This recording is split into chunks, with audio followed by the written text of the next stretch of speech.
1992। जगह फिलीपींस।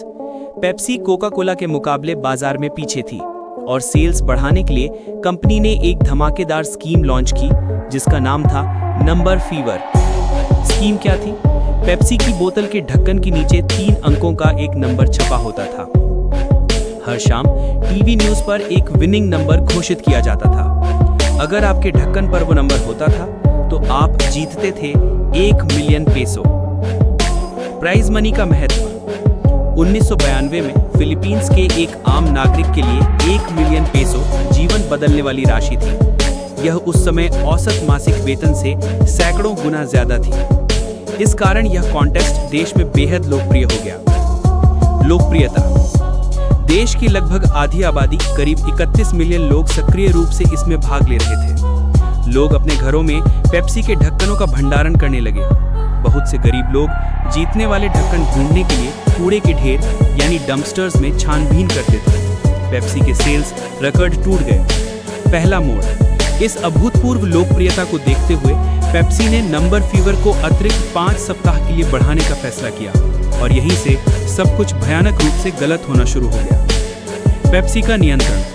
पूरे कॉन्टेस्ट के दौरान पेप्सी ये सुनिश्चित कर रही थी कि हर रात केवल 2 ही जीतने वाले ढक्कन बॉटलिंग प्लांट्स में सीड किए जाएं। यह सब एक कंप्यूटर प्रोग्राम के जरिए नियंत्रित किया जाता था ताकि कंपनी अपने बजट में रहे। गड़बड़ी। जब कॉन्टेस्ट बढ़ाया गया तो कंप्यूटर प्रोग्राम में गड़बड़ी यानी ग्लिच आ गई जिससे नंबरों के मिश्रण में गलती हो गई। त्रासदी की रात। 25 मई 1992 शाम 6 बजे चैनल 2 की शाम की खबर पर विनिंग नंबर घोषित हुआ 349। असल में 349 नंबर को पहले से ही गैर विजेता नंबर के रूप में नामित किया गया था, इसलिए बॉटलिंग प्लांट्स को इसे जितना चाहे उतना प्रिंट करने की छूट थी। केवल 2 विजेताओं के बजाय फिलीपींस में 6 लाख से भी ज्यादा यानी ओवर 600,000 ढक्कनों पर यह विनिंग नंबर छपा हुआ था। जनता का उन्माद। सैकड़ों हजारों फिलिपीनी जश्न मनाने लगे। वे सब करोड़पति बन गए थे। कई लोगों के पास तो एक से ज्यादा 349 ढक्कन थे। खुशी के मारे सड़कें भर गई। लोग तुरंत अपने पुरस्कार का दावा करने के लिए पेप्सी फैक्ट्री की ओर भागे। जल्द ही भीड़ को नियंत्रित करने के लिए फैक्ट्री के गेट पर पुलिस तैनात करनी पड़ी। पेप्सी की प्रतिक्रिया। आधी रात को पेप्सी के अधिकारियों ने एक आपातकालीन बैठक की। यदि उन्हें हर 349 ढक्कन का सम्मान करना पड़ता तो उन्हें अरबों डॉलर का भुगतान करना पड़ता, जो उनके लिए असंभव था। उन्होंने गलती का ठीकरा कंप्यूटर पर फोड़ दिया और एक नया प्रस्ताव पेश किया। प्रत्येक विजेता ढक्कन के बदले 500 पेसो यानी उस समय लगभग $8 का सद्भावना प्रस्ताव दिया जाएगा। यह मूल पुरस्कार का सिर्फ 0.05% था। जनता का गुस्सा। कुछ लोगों ने यह प्रस्ताव स्वीकार कर लिया, लेकिन अधिकांश ने इनकार कर दिया। उन्हें कंप्यूटर की गलती से कोई मतलब नहीं था। उनके लिए पेप्सी एक बहु-अरब डॉलर की कंपनी थी और उन्हें पूरा इनाम देना चाहिए था। पेप्सी अपने फैसले पर अड़ी रही और इसके परिणाम स्वरूप हिंसक प्रदर्शन और दंगे शुरू हो गए। मौतें और विनाश। यह दंगे फिलीपींस के इतिहास की सबसे बड़ी कॉर्पोरेट उपभोक्ता लड़ाई में बदल गए। आखिरकार इन घटनाओं में 5 लोगों की मौत हुई और दर्जनों घायल हुए।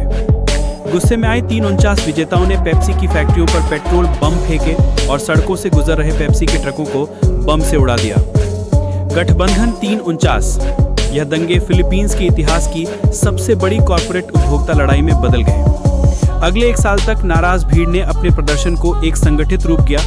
उन्होंने कोएलिशन 349 नाम का एक ग्रुप बनाया और कानूनी कार्रवाई के लिए एक स्थानीय पादरी डेल फेरो को अपना नेता चुना।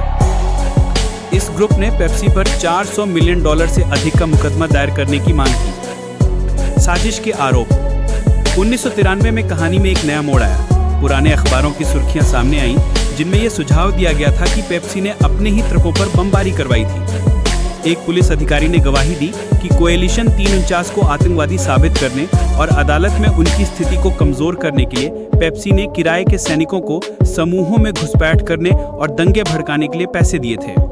अन्य लोगों ने भी गवाही दी कि पेप्सी ने उन्हें परेशान करने के लिए भुगतान किया था। पेप्सी के एक वकील ने तुरंत इन आरोपों को खारिज कर दिया। अदालत का फैसला। 1993 में अदालत में पेप्सी के 9 अधिकारियों के लिए गिरफ्तारी वारंट जारी किए। यह कोएलिशन 349 के लिए एक बड़ी जीत थी, लेकिन यह उनकी एकमात्र बड़ी जीत थी। आने वाले महीनों में उनके अधिकांश मुकदमे और आपराधिक शिकायतों को खारिज कर दिया गया। 2006 में अदालत ने शेष सभी मामलों पर औपचारिक रूप से पूर्ण विराम लगा दिया। अदालत ने पाया कि नंबर फीवर आपदा में पेप्सी लापरवाह यानी नेग्लिजेंट नहीं थी।